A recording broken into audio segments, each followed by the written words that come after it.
Efa ndresaka ny fiomakomanana ao anatin'ny fifidianana be ny tanàna izay ihany sika tonga teny anivon'ny biraoan'ny ministeran'ny atany teny anosy amin'ity androandroany ity Ramatoa Lalatina Ravolomanana amin'ny maha-candidat azy be ny tanàna ho an'ny eto Antananarivo renivohitra ho amin'ny mahatsy miankina azy ihany koa no nahatongavany teny toerana nangataka fanazavana mahakasika ny fisian'ny fanovana amin'ny endriny vaovao tsy misy sary ary tsy misy anarana amin'ny ilay bulletin tokana izay ifidianany vahoaka amin'ny fifidianana be ny tanàna sy mpanolotsaina ho amin'ny faran'ny volana jolay ho avy izao.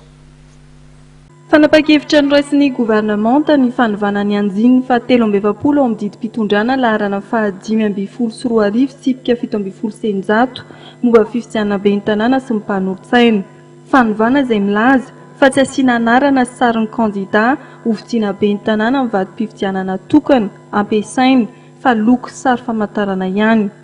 Manoloana io fanapakevitra io tonga nangata-panazavana teny ministeran'ny antany sy ny fitsinjaram-pahefana Ramatoa Lalatina Ravolomanana, kandidat be ny tanàna Antananarivo. Ny fomba anehoany tsy miankina ny momba azy ao anaty bulletin tokana amin'ny tianana antenina raha ny fampitam-baovao avy amin'ny taleny fampielezan-kevitra Ramatoa Lalatina Ravolomanana.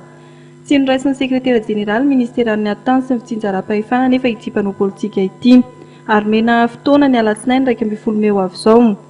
Fihetsika izay iverin Ramatoa Lalatina Ravolomanana fa mampirofo fa tsy mandeha amin'ny laoniny ary kitoto ny fanomanana amin'ny fifidianana be ny tanàna sy mpanolotsaina. Tsy ho avy amin'ny fotoana manaraka no men'ny ministeran'ny antany Ramatoa Lalatina Ravolomanana ary ametraka ny antota taratasy eny amin'ny OVEC amin'ny mampanohitra azy ireo. Amin'iny herinandro iny no ametrahan'ny Ramatoa Lalatina Ravolomanana ny antota taratasy filatsako fidiana be ny tanàna eto Antananarivo renivohitra.